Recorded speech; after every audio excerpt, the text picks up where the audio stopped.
Welcome to The Deep Dive.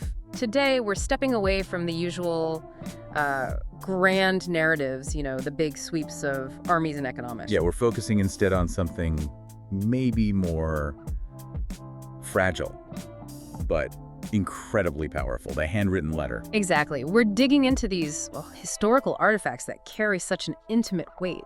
We're calling them the soul prints of history. Our mission, really, is to explore how these pieces of paper, sometimes written in moments of intense vulnerability, other times profound conviction, actually acted as catalysts. Catalysts for real, measurable, global change. It's about finding those words that seem to hold a piece of history's actual soul. It really is. And it's fascinating how a simple physical object, just paper and ink, can carry that kind of weight. And it's important to get the timing right here. We're talking about the peak power of the consequential letter, the kind that could, reach the top or mobilize the masses. That really seemed to hit its stride in the 19th and 20th centuries. Why then, specifically? Well, it was a kind of perfect storm, wasn't it? You had two massive global shifts converging. First, you've got this huge rise in mass literacy. Right, driven by industrialization, education reforms. Wow. Suddenly, lots more people could actually read and write. Exactly. So correspondence wasn't just for the elites, the scholars, the royals anymore. And second, just as crucial, was the development of reliable, centralized, and importantly, affordable postal systems. Ah, okay. Because before that, sending a letter was what? Slow? Expensive, hit or miss? All of the above. Slow, definitely costly, often unreliable. It pretty much limited its use to, the wealthy and powerful. So you get those two things lined up, people can read and write, and they can actually afford to send and receive letters reliably, and suddenly the whole game changes. It transforms. It goes from being this sort of top-down administrative tool to what our sources call a democratic force. It moves out of the palace, out of the counting house, and into, everyday life. Becoming essential for political organizing, maybe pressuring governments, maintaining family ties across huge distances. Absolutely. It became, in a way, the nervous system of modern society. For a while, anyway. Okay, but let's trace this power back a bit, because letters as tools of governance, they've been around for ages, right? Since states first started forming. Oh, definitely. We have to start way back, thinking about letters as instruments of sovereign power. We're talking like over 2,000 years ago. Think Persia. Persia? You mean like Cyrus the Great? Precisely. Look at something like the Cyrus Cylinder. It dates to around 539 BCE. Now, we might call it a charter or an edict today, but functionally, it acted like a piece of royal correspondence, a very public letter from the king to his, enormous empire. So not just a casual note saying hi. No, not quite. It was incredibly sophisticated, a tool for geopolitical storytelling, you'd say. Okay, so how does that work? How is a cylinder like a letter? Well, it communicates Cyrus's decrees, right? It sets the narrative for his rule policy, legitimacy, the whole deal. It confirms the rule of law across all these different cultures and places within the empire. It's the ultimate top-down communication tool for its time. Managing a huge, diverse empire through inscribed messages, projecting power. Exactly. It's an assertion of authority, though framed as benevolent. Compare that, maybe, to the Roman Empire's use of letters. Theirs was often more strictly administrative, Like the day-to-day stuff. Moving troops, collecting taxes, keeping the roads maintained. Yeah, precisely that kind of detailed, necessary correspondence to keep a vast machine running across Europe, North Africa. But in both cases, Persia and Rome, the letter, or its equivalent, is this non-negotiable directive. It centralizes power, lets the state reach far beyond the capital. Okay, so it starts very top-down, command and control. But then you mentioned the shift during the Enlightenment. The letter starts to become something else, something that challenges power. Yes, that's a fundamental shift. It moves from being about decree to being about debate. The Enlightenment sees things like pamphlets and public letters used to mobilize actual revolutionary change. And the key difference is who they're writing to. That's a huge part of it. They weren't just writing to the king or the ministers. They were bypassing the establishment, often, and speaking directly to the common citizen.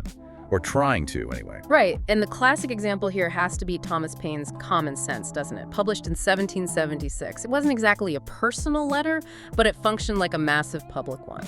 Paine was, a genius at translation. He took these big, sometimes pretty abstract, Enlightenment ideas, natural rights, liberty, self-governance, stuff usually discussed in fancy salons. And made them understandable. He made them urgent. He rendered them into language that a farmer or a merchant, any colonist could grasp. It wasn't just theory anymore. It was this compelling story of liberation, framed as an immediate, accessible appeal. And by adopting that direct, almost epistolary tone, addressing the people, he built momentum. People felt spoken to, involved. Absolutely. But even then, delivery was patchy. It was still mostly hitting the educated folks near the coasts. The real acceleration, the thing that democratized it fully, that came later, the 19th century. With those infrastructure changes you mentioned, the postal reform. Exactly. That's the game changer for widespread correspondence. Take the British penny post reform in 1840. Before that, it was complicated. Postage was paid by the recipient. Seriously? So you could refuse a letter if you didn't want to pay? You could. And the cost depended on distance, how many sheets of paper. It was often incredibly expensive. Really, only the wealthy could use it freely. The penny post flipped that entirely. How so? One flat rate, a penny, prepaid by the sender. Didn't matter how far it was going within the UK, suddenly cost wasn't a major barrier. And because it was prepaid, delivery was basically guaranteed. Wow. So that must have just opened the floodgates. Completely.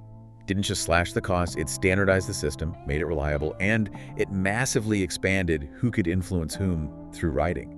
Working class families could stay in touch if someone moved for factory work. Political groups could coordinate nationally. So the letter becomes central to family life, business, grassroots politics. Absolutely vital. And you have to remember, this is all happening before instant communication. Right. Before the telegraph really takes off, certainly before the telephone, and centuries before the internet. Yeah. In that context, getting a letter wasn't just getting information. It was an event. Yes, that's the perfect word. The sources really stress this. It was a physical event. Yeah. This object had traveled maybe for weeks. It was carried by hand, passed through different environments. It carried the writer's actual handwriting, maybe even a scent. And that delay, that must have been crucial too. Hugely important psychologically. The time lag between writing it and it arriving created this space. Space for anticipation, for dread maybe, or just consuming hope. That's something utterly lost in our instant message world. Right. That waiting period gave the object itself enormous significance. And you see that significance amplified, often tragically, during big conflicts, World War I, World War II. The sources show how soldier letters from the home front, they became absolutely central to how people experienced the war and how we remember it. They weren't just boosting morale. They were doing that, sure. But they were also the main way people defined the shared experience of the war. They gave the whole massive impersonal conflict a human face, a subjective voice. They become the raw material for understanding the trauma, right? Giving you a glimpse of the emotional reality that, official reports just can't capture. Exactly. Often a truth far more immediate, more vivid than any policy briefing or casualty list. Okay, so we've got the history, the power, the psychology. Let's look at some concrete examples now. 3 specific letters that had, monumental impact. We're talking political strategy, global policy, even moral philosophy. Where do we start? Let's start with a masterclass in political communication. Abraham Lincoln's letter to Horace Greeley, published in the New York Tribune in August 1862. Right, Greeley, influential newspaper editor, fierce abolitionist. Fierce is the word. He'd just published this blistering open letter to Lincoln, basically titled The Prayer of 20 Millions, hammering the president for not making the Civil War explicitly about ending slavery. The pressure on Lincoln was enormous. So Lincoln fires back with his own public letter, right? Aimed at Greeley, but really aimed at the whole nation. Talk about high-stakes writing. What was his angle? It's a masterstroke of framing. He lays it out crystal clear. My paramount object in this struggle is to save the Union, and is not either to save or to destroy slavery. Wow, that sounds blunt, almost cold maybe to us now. He says if he could save the Union without freeing any slaves, he'd do it. He does. And he says if he had to free all the slaves to save the Union, he'd do that too. It was absolutely a strategic necessity. He needed to control the narrative. How so? What was the strategy? By hammering home that his primary goal, his constitutional duty, was preserving the Union, something most people, including crucial border states, supported, he built this unshakable foundation for whatever came next. He deflected the immediate heat from radical abolitionists like Greeley. While maybe signaling something else to others. Exactly. Because just a month later, September 1862, he issues the preliminary Emancipation Proclamation. So the letter to Greeley sets the stage. It establishes the reason for the war preserving the Union before he brings in the huge moral and military weight of emancipation. Precisely. It's like political scaffolding. It preempted arguments that the proclamation was, unconstitutional or just some moral crusade disconnected from the main goal. It allowed him to frame emancipation, when it came, as a necessary military measure to help save the Union. Which gets us into that historical debate the sources mention, performance versus sincerity. Oh yeah, that's the million-dollar question with this letter. Was he just being a brutally pragmatic politician, saying Union first, slavery second because that was the only way to keep the country, or what was left of it, together? Or was he performing? Crafting a narrative he knew wasn't the whole truth because he did hate slavery, but a narrative that was politically necessary to achieve the eventual goal of ending it. Historians argue both ways, fiercely. Those leaning towards performance say, look, Lincoln was incredibly politically savvy. He knew moving too fast on slavery would lose the border states, lose moderate support. So the letter was, maybe not a lie, but a strategic misdirection, framing emancipation as military necessity, not moral imperative. But the other side says?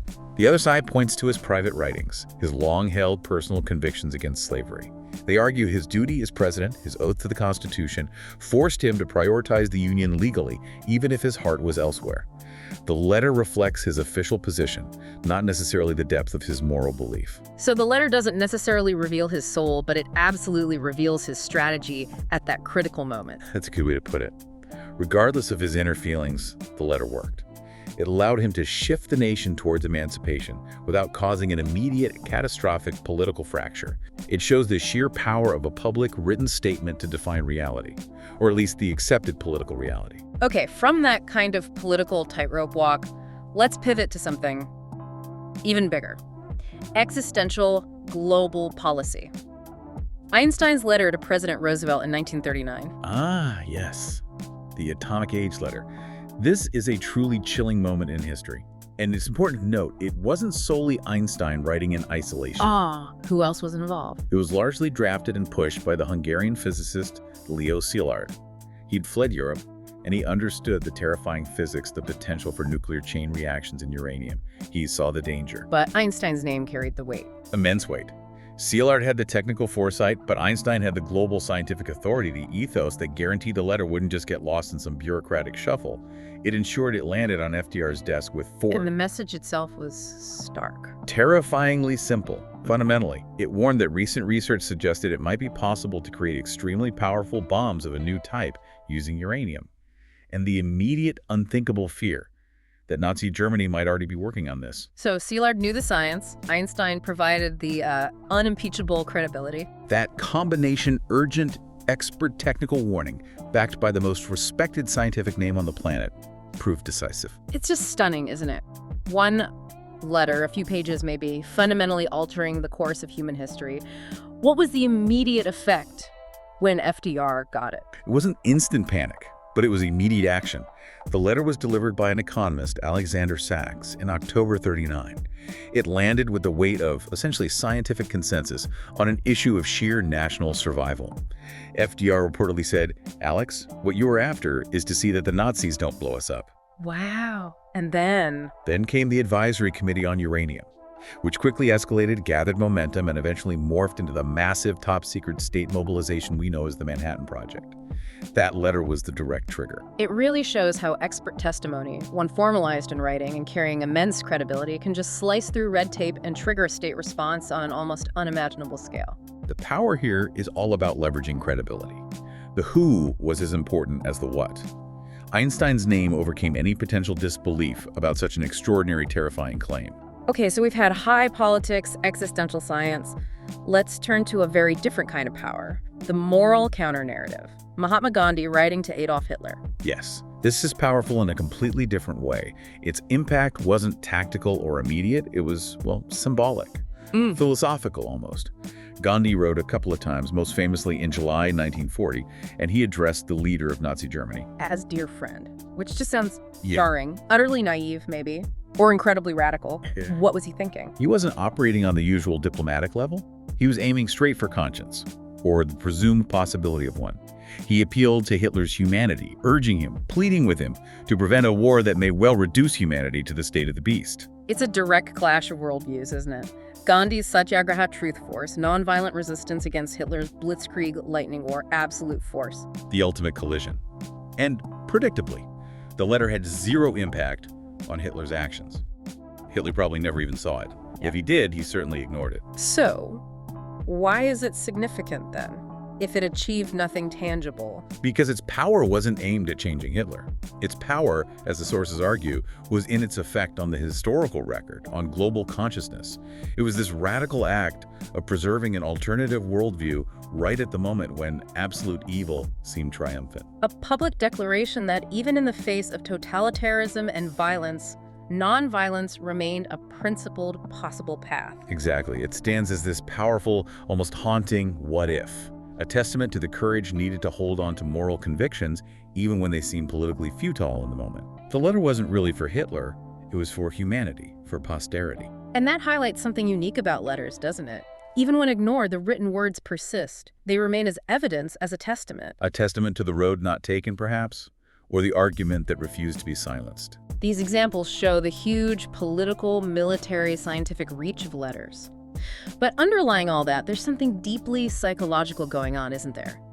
Why is this physical object, paper, ink, often so much more potent, more memorable than, say, an email or a text? Yeah, it really loops back from the public sphere right into the personal. Think about it from the writer's perspective first. The actual act of composing a letter, especially a difficult or emotional one, it's intensely therapeutic isn't quite the right word, but it forces a kind of catharsis. How so? You have to take all those swirling, chaotic thoughts and emotions and give them structure. You have to organize them, externalize them onto the page. It forces clarification. Like that soldier in the trench we talked about earlier, surrounded by chaos, maybe losing his sense of self. Writing home becomes a way to reconstruct his identity. Precisely. He's not just relaying facts, we took that hill, lost 2 men. He's actively constructing a narrative. He's using language to remind himself and his loved one that he's still a husband, a son, a human being, separate from the war machine engulfing him. There's actually research on this, isn't there? Expressive writing. Yes, exactly. Psychologists have found that the structured act of writing about traumatic or conflicting experiences, just getting it down on paper, has measurable benefits. It forces cognitive processing. It turns abstract anxiety into something concrete you can look at, reflect on, maybe gain some distance from. So that soldier writing a long, detailed letter, he's kind of self-medicating in a way, using the act of writing to keep himself together. In a very real sense, yes. Maintaining mental equilibrium by asserting his narrative self against the dehumanizing pressures of war. Okay, that's the writer. What about the reader? Why does receiving that physical letter feel so different? It creates this powerful illusion of presence, something digital communications struggles to replicate. The ITU effect you mentioned. That's part of it. The letter is addressed specifically to you. It feels direct, intimate. It creates this sense of connection, maybe even responsibility. And then there's the physical aspect, what some call embodied cognition. Embodied cognition. What's that mean in this context? It's the idea that how we think and feel is deeply tied to our physical interactions with the world. So actually holding the letter, feeling the paper's texture, seeing the pen's indentations, maybe there's a faint smell of smoke or perfume. All these physical sensations make the absent writer feel almost tangibly present. Right. The object itself becomes a sort of relic, an artifact directly connected to them. Exactly. It's proof of their existence, their effort, their touch. Maybe the paper is worn, creased from being carried. Maybe there's a smudge, a teardrop.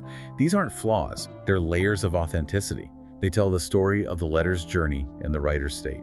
And that's why historians often see these letters as providing a kind of unvarnished truth, right? Something you don't get from polished memoirs written years later. Well, unvarnished might be strong, as we'll discuss, but yes, they capture people in the moment. Raw emotion, immediate decisions, vulnerability laid bare. They feel like the actual heartbeat of history, not just the official record. And to really feel that heartbeat, we have to talk about that Sullivan-Ballou letter. It's probably the most emotionally potent example in the source material. Oh, absolutely devastating. Major Sullivan-Ballou, Union Army, writing to his wife Sarah in July 1861, just days before the First Battle of Bull Run, where he was killed. He knew he was heading into major danger, didn't he? He absolutely did. Yeah. And the letter is this long, incredibly beautiful, painful farewell. He's grappling with this immense conflict inside him. His profound love for his wife and children versus his sense of duty to the Union cause. He writes things like, "The memories of the blissful moments I have spent with you come creeping over me. It's so articulate, so composed, even knowing it might be his last words." It's exquisitely written. Yeah. And then comes that ending, the part that just echoes through history. If I do not return, my dear Sarah, never forget how much I loved you, nor that when my last breath escapes me on the battlefield, it will whisper your name. Just heartbreaking, and the circumstances they found it later unsent in his trunk. That's right.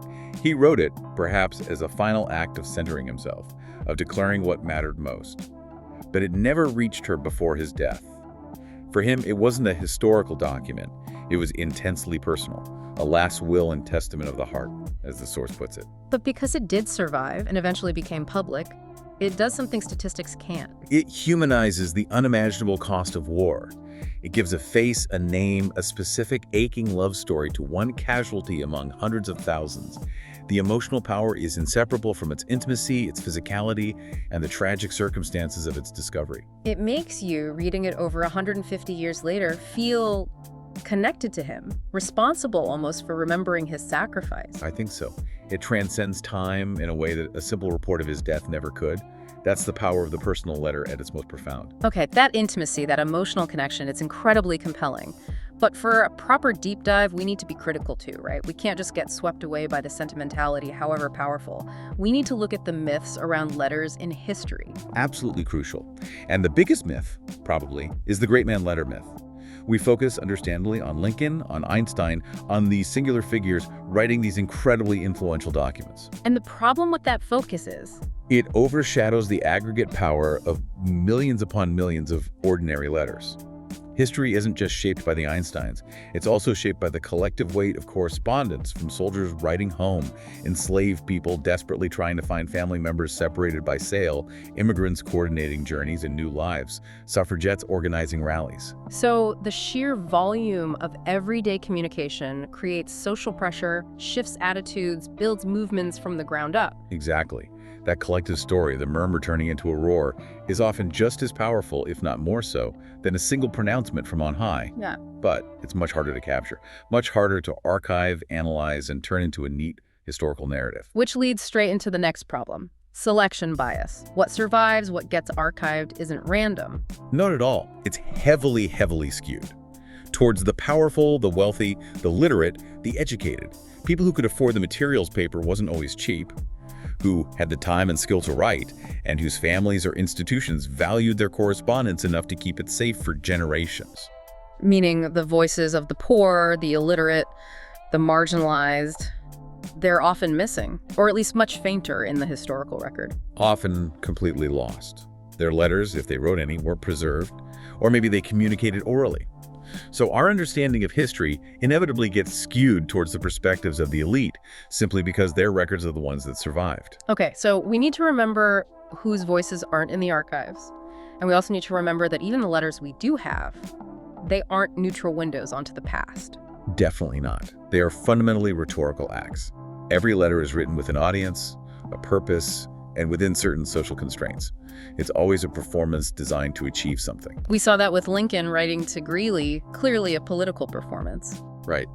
But even seemingly private letters involve performance. Think back to that soldier writing home. You call his letter unvarnished truth earlier, but is it really? If he's deliberately leaving out the worst gore, the moments of utter despair, to protect his wife from worry, isn't that a kind of manipulation?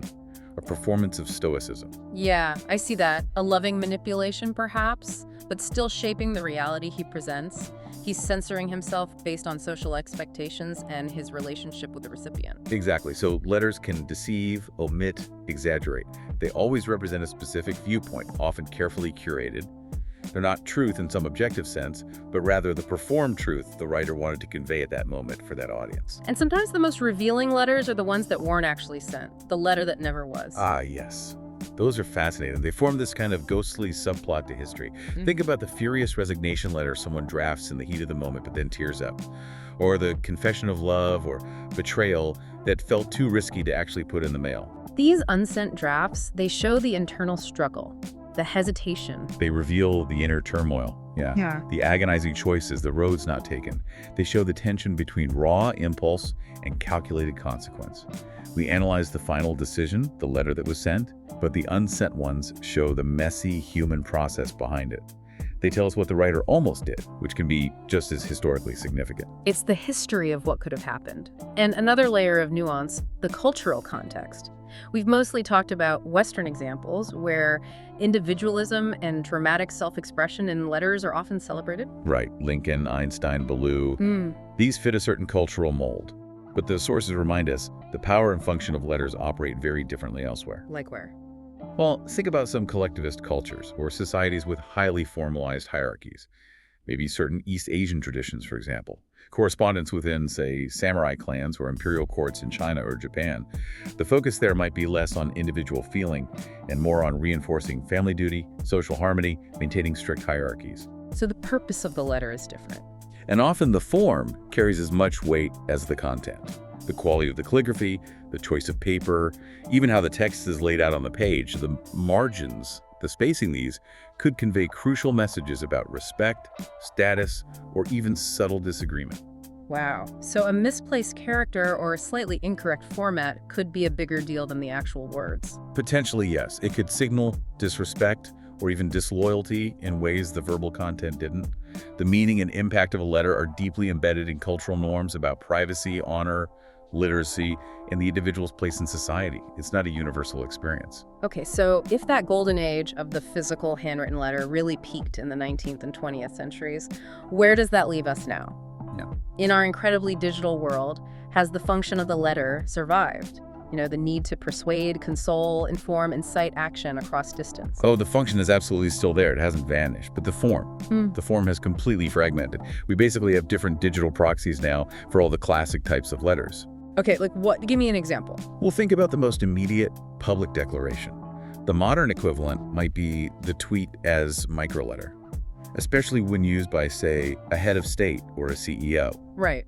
Instant impact. Like a royal edict flashed around the globe, moving markets, starting diplomatic rows. Exactly. Instantaneous declarative. But, and this is crucial, the sources really emphasize that it lacks the deliberative weight of a traditional letter.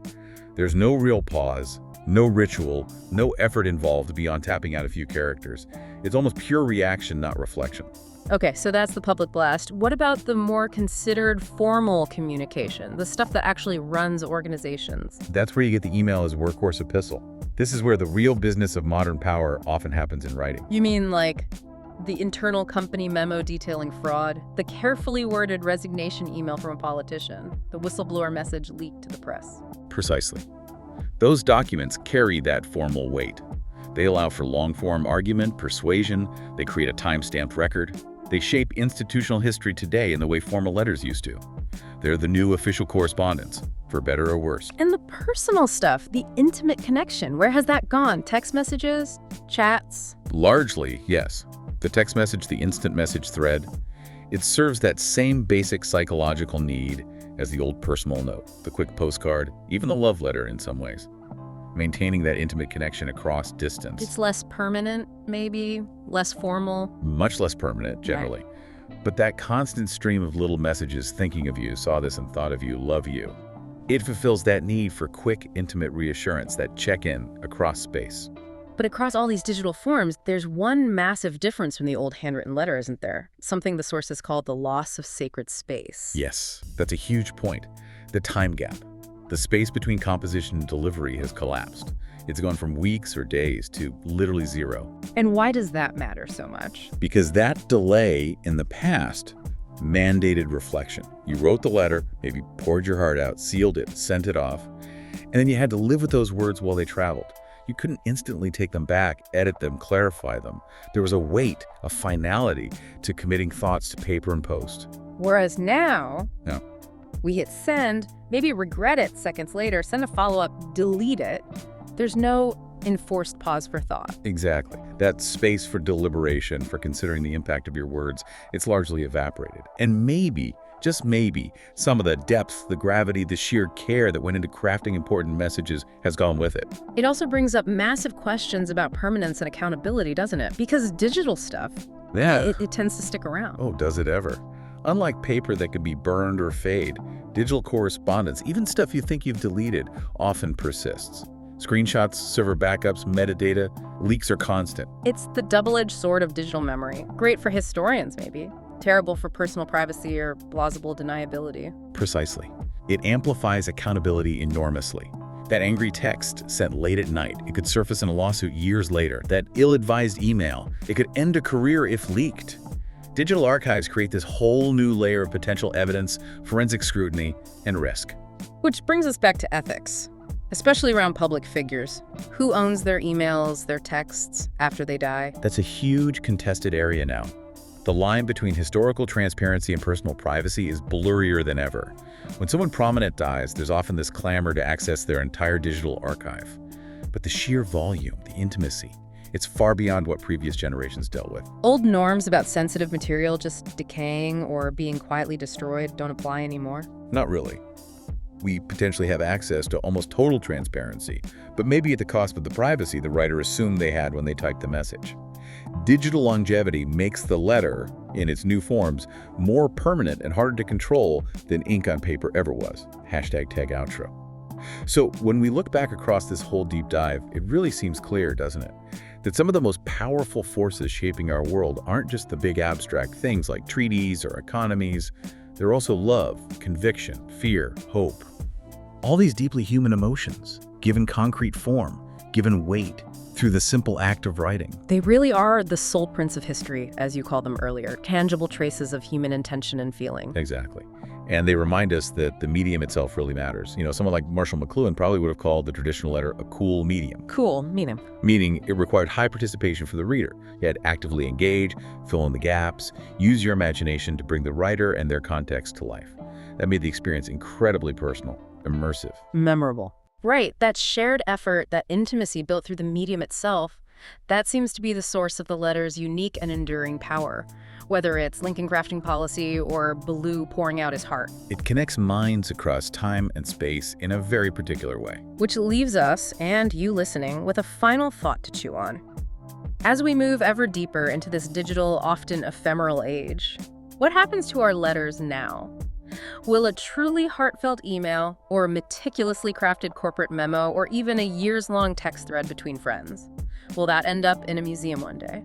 Will future historians study our digital soul prints? What stories are we actually leaving behind? And maybe more personally, what story are you writing with your life right now? What message, what trace of yourself are you sending into the future? Whether it's on paper or in pixels, what whisper of your truth, your convictions, your connections will reach generations yet unborn? The pen or the keyboard, it seems, in all its forms, remains one of the most powerful tools we have for shaping our world and for leaving our mark on it. Thank you for joining us on The Deep Dive. We'll see you next time.